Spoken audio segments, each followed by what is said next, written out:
வணக்கம். 24 செப்டம்பர் இன்னையோட post market update. நார்மலா இந்த வீடியோ வந்து பார்த்தீங்கன்னா, இன்னைக்கு மார்க்கெட் என்ன நடந்தது அப்படின்றத பார்க்குறது ஒரு பக்கம் இருந்தாலும், இன்னொரு பக்கம் நாளையோட ட்ரேடிங் செஷனுக்கு ஆ என்ன மாரி நம்ம தயாராகலாம்? என்னென்ன ஸ்டாக்ஸ் நியூஸ் இருந்தது? இன்னைக்கு மார்க்கெட் முடியும்போது ஒரு சில கம்பெனிஸோட அனௌன்ஸ்மென்ட், அதே மாதிரி கவர்மெண்ட்டோட அனௌன்ஸ்மென்ட், செபியோட அனௌன்ஸ்மென்ட் இதெல்லாமே இன்னைக்கு மார்க்கெட் ஹவர்ஸ்ல வந்த நியூஸ். இது நாளைக்கும் இம்பாக்ட் இருக்க வாய்ப்பு இருக்கு. அத தான் இன்னையோட போஸ்ட் மார்க்கெட் அப்டேட்ல நம்ம பார்க்க போறோம். ஆ நீங்க first time Chennai trading academy என்னோட வீடியோ பார்க்குறீங்க அப்படின்னா, இந்த சேனல சப்ஸ்கிரைப் பண்ணிக்கங்க. என்னோட டெலகிராம் குரூப் லிங்க் வீடியோவோட டிஸ்கிரிப்ஷன்ல இருக்கு. கிளிக் பண்ணி ஜாயின் பண்ணிக்கங்க. ஸ்டாக் அப்டேட்ஸ், நியூஸ் இதெல்லாமே நீங்க ரிசீவ் பண்ணலாம். ஸோ ஃபர்ஸ்ட்டு இன்னியோட மார்க்கெட் நம்ம ஸ்டார்ட் ஆகும்போது, அ கடந்த 8 செஷனோட லோவ நிஃப்டி இன்னைக்கு உடைச்சிருக்கு. அதாவது இதுக்கு முன்னாடி லோயஸ்ட் லெவல் அப்படின்னு பார்த்தீங்கன்னா, 12 செப்டம்பருக்கு அப்புறம் ஒரு லோயஸ்ட் லெவல் இன்னைக்கு மார்க்கெட்ல. டே சார்ட்ல 5வது நாளா பேரிஷ் கேண்டில். ஆனா இந்த 5 நாள் கேண்டிலுமே வந்து பார்த்தீங்கன்னா, ரொம்ப ஸ்மால் பாடி தான். அப்பர் வீக், லோயர் வீக் ரொம்ப லென்த்தியா ஃபார்ம் ஆயிருக்கு. நான் ஆல்ரெடி நேத்தியோட மார்க்கெட் அப்டேட்லயும் நான் சொல்லியிருந்தேன். என்னன்னா, ஒரு இன்டெசிசிவ் பேட்டர்ன் தான் மார்க்கெட் வந்து அ காரணம் இல்லாம இன்கிரீஸ் ஆகும்போது, இந்த மாதிரி ஒரு ப்ராஃபிட் புக்கிங் வந்து அடுத்தடுத்த ட்ரேடிங் செஷன்ல தொடர்ந்து வர்றதுக்கு வாய்ப்பு இருக்கு. ஒரு லெவல் அதாவது இந்த டே சார்ட்டோட கன்சாலிடேஷனோட ரேஞ்ச் வந்து 25,000 அந்த ரேஞ்சில வந்து செட்டில் ஆகுறதுக்கான வாய்ப்பு இருக்கு. மேபி 25,000க்கு பிலோ மார்க்கெட் க்ளோஸ் ஆனாலும் 24,700 தான் லாஸ்ட் ஹோப்பா இப்போ நியர் டேர்முக்கு நம்ம கவனிக்கலாம். இன்கேஸ் அப்சைடு என்ன நம்ம வியூ பண்ணலாம் டார்கெட் அப்படின்னா, நான் ஆல்ரெடி சொல்லியிருந்தேன். ரொம்ப கம்ஃபர்டபுளா 25,500க்கு மேல நிஃப்டி க்ளோஸ் ஆனா, அடுத்த ரெக்கார்ட் ஹைக்கான வாய்ப்பு இருக்கு அப்படின்றது. பட் 25, 450, 470 அந்த ரேஞ்சுக்குள்ள போயிட்டு இந்த 25,500 கிராஸ் பண்ணி க்ளோஸ் ஆகல. ஸோ அது ஒரு ரீசன் மார்க்கெட் இந்த மாரி ஒரு ஷார்ட் டெர்ம் ப்ராஃபிட் புக்கிங் அப்படின்னு கூட சொல்லலாம். ஏன்னா, ஷார்ட் டெர்ம் ராலி வரும்போது அதுக்கான ப்ராஃபிட் புக்கிங் வந்து இமிடியேட்டா நடக்கிறதுக்கு வாய்ப்பு இருக்கு. இந்த ராலிக்கான இந்த ஷார்ட் டெர்ம் ராலிக்கான ரீசன் ஆல்ரெடி ரொம்ப ரொம்ப தெளிவா பார்த்துட்டோம். 1 டாரிஃபோட டிஸ்கஷன் மறுபடியும் ஸ்டார்ட் ஆயிருக்கிறது. 2 ஜிஎஸ்டி இம்ப்ளிமெண்டேஷன் 2 ஸ்லாபுக்கான ஜிஎஸ்டி. 3வது டேட்டா வந்து எதிர்பார்த்ததை விட பெட்டரா வந்திருக்கிறது. இது எல்லாமே டொமஸ்டிக் நியூஸ். ஆனா குளோபலா பார்க்கும்போது அமெரிக்கா, இந்தியாவுக்கான இந்த டாரிஃப் வந்து டிஸ்கஷன் ஸ்டார்ட் ஆயிருக்கிறது ஒரு பக்கம் இருந்தாலும், ஸ்டில் இன்னும் எந்த ஒரு முடிவும் எட்டப்படல. 2வது H1B விசாவோட பிரைஸ் இன்க்ரீஸ் பண்ணியிருக்கிறாங்க. $1,00,000. ஸோ இதெல்லாமே வந்து ஒரு பக்கம் நெகட்டிவ். ஸோ ஆனா இதில இன்னொரு விஷயம் கவனிக்க வேண்டியது என்னன்னா, இப்போ ஆல்மோஸ்ட் நம்ம செப்டம்பர் எண்ட்ல இருக்கோம். அக்டோபர்லேருந்து குவார்ட்டர்லி ரிசல்ட் ஸ்டார்ட் ஆக போகுது. Q2 ரிசல்ட் ஸ்டார்ட் ஆக போகுது. ஸோ இந்த ரிசல்ட் மேபி அதுக்கு அடுத்தது ஃபெஸ்டிவல் சீசன் ஸ்டார்ட் ஆகுது. டிமாண்ட் அதிகமா இன்க்ரீஸ் ஆக சான்சஸ் இருக்கு. ஏன்னா 2 விஷயம் நம்ம கவனிக்கணும். 1 இன்ஃப்ளேஷன் ரொம்ப கண்ட்ரோல்ல இருக்கு. ஜிஎஸ்டி பிரைஸ் ஜிஎஸ்டி ஸ்லாப் குறைச்சிருக்கிறது இன்னொரு விஷயம். ஸோ அதனால இந்த ஃபெஸ்டிவல் சீசன் வந்து டிமாண்ட் இன்னும் அதிகமா கிரியேட் ஆகுறதுக்கான பாசிபிலிட்டி இருக்கு.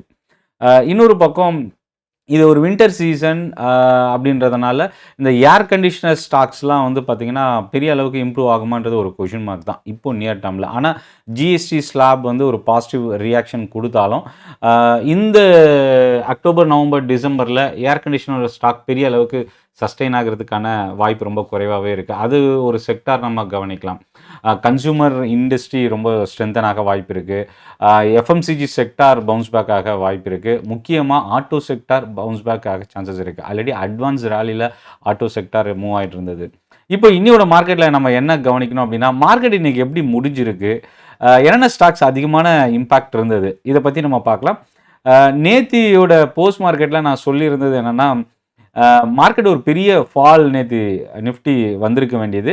பேங்க் நிஃப்டியால நிஃப்டியோட ஃபால் வந்து தவிர்க்கப்பட்டுச்சு. ஏன்னா பேங்க் நிஃப்டி ரொம்ப ஸ்ட்ரென்தன் ஆச்சு நேத்து. எந்த அ விஷயம் நேத்து ரொம்ப நிஃப்டி கீழ விழாம பார்த்துக்கிச்சோ, அதே விஷயம் தான் இன்னைக்கு நிஃப்டி 100 பாயிண்ட்டுக்கு மேல இறங்குறதுக்கு காரணம். ஏன்னா கிட்டத்தட்ட ஒரு 20, 30 பாயிண்ட் க்ளோஸா நியூட்ரல் கிட்ட நிஃப்டி ஃபால்ல இருந்து ரெக்கவர் ஆனாலும், அதுக்கப்புறம் அது சர்வைவ் ஆக முடியாம போனதுக்கு காரணம் பேங்க் நிஃப்டி தான். ஏன்னா பேங்க் நிஃப்டி இன்னைக்கு வந்து பார்த்தீங்கன்னா, நியர்லி 0.7% இறங்கியிருக்கு. பிராட் மார்க்கெட் இண்டெக்ஸ்ல. ஆனா அத தாண்டி அதிகமா இறங்கியிருக்கிற இண்டெக்ஸ் அப்படின்னா, மிட் கேப்பும் நெக்ஸ்ட் 50 இண்டெக்ஸும் தான். நெக்ஸ்ட் 50 இண்டெக்ஸ் ஏன் இறங்கியிருக்கு அப்படின்னு பார்க்கும்போது, அதானி குரூப் ஸ்டாக்ஸோட ஃபால் ஒரு இம்பார்ட்டன்ட் ரீசன் இன்னைக்கு. மிட் கேப் ஸ்டாக்ஸில் செல்லிங் ப்ரெஷர் இருந்தது, மோர் தென் 1% இன்றைக்கி இறங்கிச்சு. ஆனால் ஸ்மால் கேப் கம்பெனி நார்மலாக மார்க்கெட் ஃபால் ஆகும்போது மிட் கேப்பை விட ஸ்மால் கேப் அதிகமாக இறங்கும். பட் இன்றைக்கி பார்த்தீங்கன்னா ஸ்மால் கேப்பில் கொஞ்சம் ஸ்டேபிலிட்டி இருந்தது, 0.6 0.7% மட்டுமே இன்றைக்கி இறங்குச்சு. செக்டார் பக்கம் வரும்போது இந்த ஜிஎஸ்டி இம்ப்ளிமெண்டேஷனுக்கு அப்புறம், இந்த அனௌன்ஸ்மெண்ட்டுக்கு அப்புறம் எஃப்எம்சிஜி ஸ்டாக்ஸில் பையிங் கொஞ்சம் தொடர்ந்து கண்டினியூவாக இருந்தது. ஆனால் அதுக்கப்புறம் ப்ராஃபிட் புக்கிங் லாஸ்ட் ஒரு 2-3 செஷனாக இருந்தாலும் இன்றைக்கி மார்க்கெட் ஃபால்னால எஃப்எம்சிஜி ஸ்டாக்ஸில் இன்றைக்கி பையிங் அதிகமாக டர்ன் ஆகிருந்தது. பட் ஆனால் பெரிய அளவுக்கு அது சர்வைவ் ஆகலை, 0.2%. இன்றைக்கி ஒரே ஒரு செக்டார் மட்டும்தான் ஒரு ஸ்லைட் பாசிட்டிவ், 0.2%. அது எஃப்எம்சிஜி. அதிகமாக ஃபால் ஆனதுன்னு பார்த்தீங்கன்னா ரியல்டி இண்டெக்ஸ் தான் இன்றைக்கி செல்லிங் ப்ரெஷர் ரொம்ப அதிகமாக இருந்தது. மேபி சென்டிமெண்ட் ஒரு ஒன் ஆஃப் த ரீசனாக பார்க்கலாம். பெரிய அளவுக்கு இந்த ஒரு 10 to 15 செஷனில் பெரிய அளவுக்கு ஒரு பாசிட்டிவ் சென்டிமெண்ட் இந்த செக்டாரில் வரலன்றதும் ஒரு முக்கியமான ரீசன். இதுக்கு அடுத்த இடத்துல ஆட்டோ ஆல்ரெடி அட்வான்ஸ் ரேலியில் இருந்ததுனால இன்றைக்கி ஒரு ப்ராஃபிட் புக்கிங் நம்ம பார்த்தோம். மீடியா இண்டெக்ஸ், மெட்டல் இண்டெக்ஸ்லையும் இன்றைக்கி ப்ராஃபிட் புக்கிங் டர்ன் ஆகிருக்கு. ஃபார்மா இண்டெக்ஸ் 0.5% கிட்ட ஃபால் ஆகிருக்கு. நிஃப்டி 50 34 ஸ்டாக் இன்றைக்கி இறங்கியிருக்கு, 16 ஸ்டாக் இன்றைக்கி பாசிட்டிவாக இருக்குது. அதிகபட்சமாக இன்றைக்கி 3 ஸ்டாக் தான் 1%க்கு மேலே இன்க்ரீஸ் ஆகிருக்கு. ஒன்று பவர் கிரிட், HUL ரெண்டாவது, NTPC மூணாவது ஸ்டாக். இந்த 3 ஸ்டாக்கு தான் இன்றைக்கி வந்து பார்த்திங்கன்னா மோர் தென் 1% பாசிட்டிவ். இதை தவிர மாருதி ப்ரோக்கரேஜோட அப்கிரேட், முக்கியமாக டார்கெட் ப்ரைஸ் பெரிய அளவுக்கு இன்க்ரீஸ் பண்ணியிருந்தாங்க. அது என்ன டார்கெட் அப்படின்றத நம்ம அடுத்து பார்க்கலாம். ஏன்னா இன்வெஸ்டெக்ன்ற ப்ரோக்கரேஜ் வந்து டார்கெட் ப்ரைஸ் வந்து மாருதிக்கு 18,475 என்ற டார்கெட் ரிலீஸ் பண்ணியிருந்தாங்க. 16,254 இன்றைக்கி நியர்லி 1% இன்க்ரீஸ் ஆகி க்ளோஸ் ஆகிருக்கு. டாடா மோட்டார்ஸ் இன்றைக்கி டாப் லூசர் நிஃப்டியில். ஆல்ரெடி JLR பிளான்ட்டோட ப்ரொடக்ஷன் வந்து ஸ்டாப் பண்ணியிருந்தாங்க. அதை இப்போது அக்டோபர் வரைக்கும் எக்ஸ்டெண்ட் பண்ணியிருக்கிறது டாடா மோட்டார்ஸ் இன்றைக்கி ஃபாலோ ஆகிறதுக்கு ஒரு முக்கியமான ரீசனாக இருந்தது. ரெண்டாவது டிஃபென்ஸ் ஸ்டாக்ஸில் இன்றைக்கி ப்ராஃபிட் புக்கிங் டர்ன் ஆச்சு. BEL இன்றைக்கி செல்லிங் ப்ரெஷர். அதே மாதிரி மெட்டல் ஸ்டாக்கில் பார்த்திங்கன்னா இன்றைக்கி தொடர்ந்து ரொம்ப ஸ்டேபிளாக இருந்த மெட்டல் செக்டார் ஃபால் ஆனது. அதானி என்டர்பிரைசஸ் ஆல்ரெடி மெட்டல் செக்டாரில் இருக்கிற ஸ்டாக் இன்றைக்கி நியர்லி 2% கிட்ட ஃபால் ஆயிருந்தது. நெக்ஸ்ட் 50 இண்டெக்ஸில் 50 ஸ்டாக்கு, அதில் 42 ஸ்டாக் இன்றைக்கி நெகட்டிவாகவே க்ளோஸ் ஆகிருக்கு. இதில் ரொம்ப முக்கியமானது என்னென்னா அதானி பவர் 11% கிட்ட இன்றைக்கி இறங்கி இருந்தது. இந்த இண்டெக்ஸு ரொம்ப ஓவராலாக டேமேஜ் ஆனதுக்கு ஒரு முக்கியமான ரீசனாக பார்க்கலாம். மதர்சன், அதானி எனர்ஜி சொல்யூஷன் 3%, மதர்சன் 3%, ரியல்டியில் வந்து பார்த்திங்கன்னா DLF 3% கிட்ட இறங்கியிருக்கு. அதானி க்ரீன் 3% கிட்ட ஃபால் ஆகிருக்கு. மேக்ரோடெக் 2% கிட்ட ஃபால் ஆகிருக்கு. ஸ்விக்கி வந்து பார்த்திங்கன்னா இன்றைக்கி ஒரு பாசிட்டிவ் நியூஸ் இருந்தது. ஆல்ரெடி அவங்க வந்து ரேப்பிடோட ஸ்டேக் சேல் கம்ப்ளீட்டாக எக்ஸிட் ஆகிறதுக்கான ஒரு நியூஸ் கொடுத்தது. பட் ஆனால் மார்கன் ஸ்டான்லி நொமுராவோட ரேட்டிங் வந்து பார்த்திங்கன்னா ஓவர் வெயிட் வந்து மார்கன் ஸ்டான்லி கொடுத்துருந்தாங்க, 450 டார்கெட். அது ஒரு ரீசன். இன்னைக்கு வந்து ஸ்விக்கி வந்து 439க்கு இறங்கி க்ளோஸ் ஆகிருக்கு.